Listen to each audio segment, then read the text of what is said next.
করজোড়ে ক্ষমা চাইছি, আর কোনোদিন বলবো না, প্রকাশ্য সভায় ক্ষমা চাইলেন ভরতপুরের সাসপেন্ডেড তৃণমূল বিধায়ক তথা বাবরি মসজিদের পৃষ্ঠপোষক হুমায়ুন কবির। শনিবার 30শে জানুয়ারি রেজিনগরের সভা থেকে হুমায়ুন কবির দাবি করেন মমতা ব্যানার্জির কথাতেই তিনি হিন্দুদের আঘাত করেছিলেন। 24-এর লোকসভা নির্বাচনের আগে 70-30 মন্তব্যের জন্য প্রকাশ্যে ক্ষমা চেয়ে নিলেন হুমায়ুন কবির। হুমায়ুন এদিন বলছেন যে আমি মুখ্যমন্ত্রীর কথাতেই হিন্দুদের আঘাত করেছিলাম, তার জন্য হিন্দুদের কাছে করজোড়ে ক্ষমা চেয়ে নিচ্ছি। আগামী দিনে কাউকে জেতানোর জন্য উস্কানিমূলক কথা বলবো না। আমি যে কথা বলেছিলাম তার জন্য আমাকে অনেক কথা শুনতে হয়।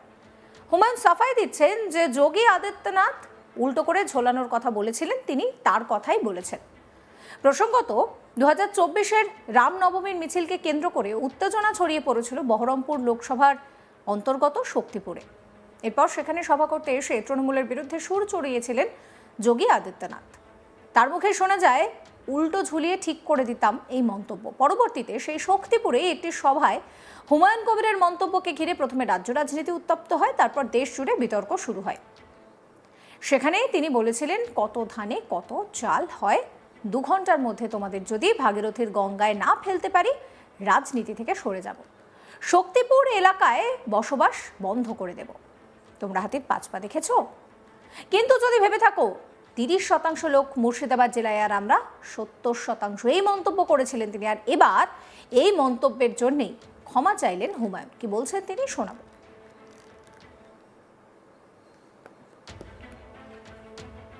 কোনদিন করবো না, কিন্তু আপনি যদি মুর্শিদাবাদের মাটিতে দাঁড়িয়ে আমাদেরকে উল্টো করে টাঙিয়ে সিধা করতে চান, আমি হুমায়ুন কবির মাত্র 2 ঘন্টা সময় নেব। নির্দেশ দিলেই আপনার এই বিজেপি করা হিন্দু কটাকে 2 ঘন্টার মধ্যে ভাগীরথীর জলে ঝাঁপ দেওয়া করাতে পারি। আমি অনুতপ্ত, দুঃখিত। আমি রাজ্যের মুখ্যমন্ত্রীর কথা রাখতে গিয়ে সেদিন এই হিন্দু ভাইদের মনে যে আঘাত পেয়েছিল, আমি তার জন্য আজকে প্রকাশ্য এই লক্ষ লক্ষ মানুষের সামনে করজোড়ে ক্ষমা চেয়ে নিচ্ছি। ভবিষ্যতে এরকম মিথ্যাবাদী মুখ্যমন্ত্রীর কথায় হুমায়ুন কবির আর কোনোদিন কোন সাম্প্রদায়িক কোন উস্কানিমূলক কথা বা কাউকে জিতানোর জন্য কাউকে আঘাত করার কথা হুমায়ুন কবির বলবে না, আপনারা ভরসা রাখতে পারেন।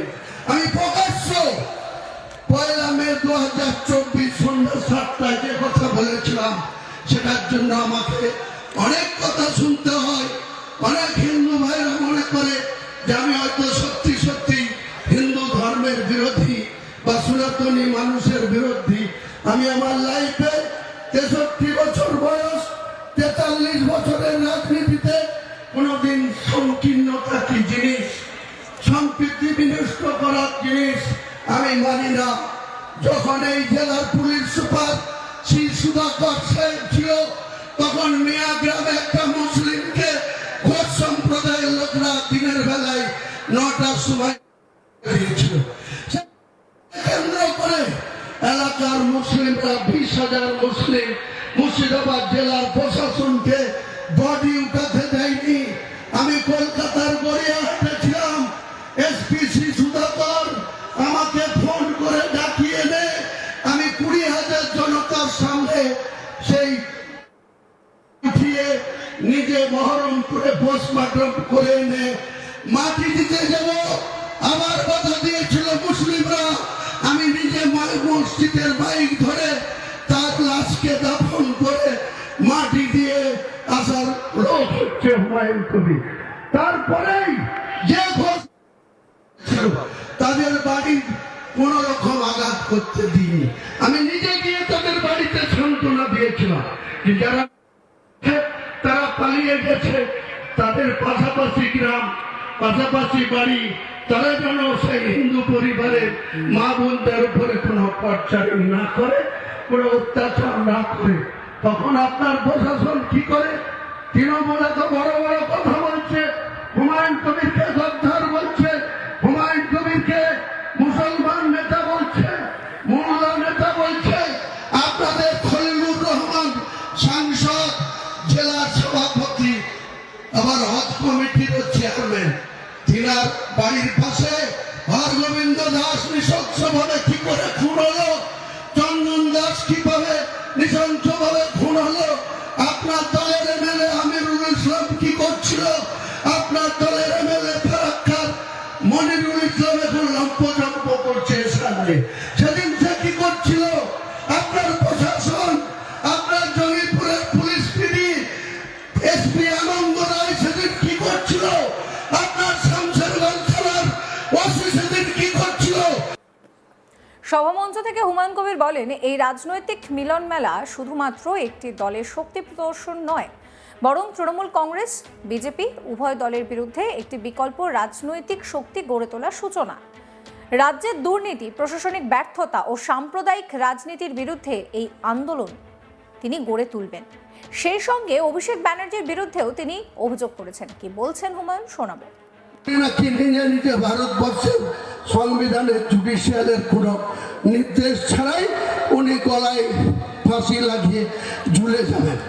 আপনার যে কোম্পানি, অভিষেক বন্দ্যোপাধ্যায় আপনার নাম করে বলছি, আপনার কোম্পানি, আপনার যে ডাইরেক্টর ছিল সুজয় কৃষ্ণ ভদ্র, সে কতদিন জেলের ঘানি টানলো, তার বক্তব্যতে যে কোম্পানির বিরুদ্ধে যে চার্জশিট 1065 পাতার যে চার্জশিট, সেখানে অভিষেক বন্দ্যোপাধ্যায়ের 73 জায়গায় নাম আছে, 73 জায়গায়।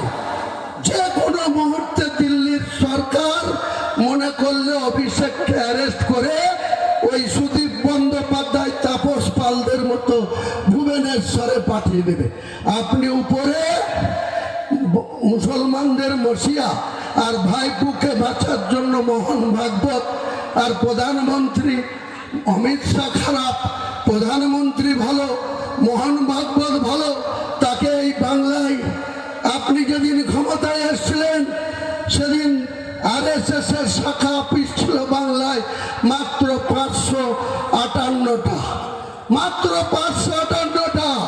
আপনার বদন্যতায়, আপনার পুলিশের তলায় তলায় সাপোর্টে আজকে গোটা পশ্চিম বাংলায় RSS এর শাখা অফিস হয়েছে 12,000। আপনি ভোটের সময় প্রতিশ্রুতি দিয়েছিলেন 10,000 মাদ্রাসাকে আপনি স্যাংশন করে দেবেন, এদের মাদ্রাসা করে দেবেন। আজ পর্যন্ত আপনি 338 আর 235 আপনার মাইনরিটি দপ্তরের প্রিন্সিপাল সেক্রেটারি PB সেলিম সাহেবের ড্রয়ারে ভরা আছে হিমঘরে।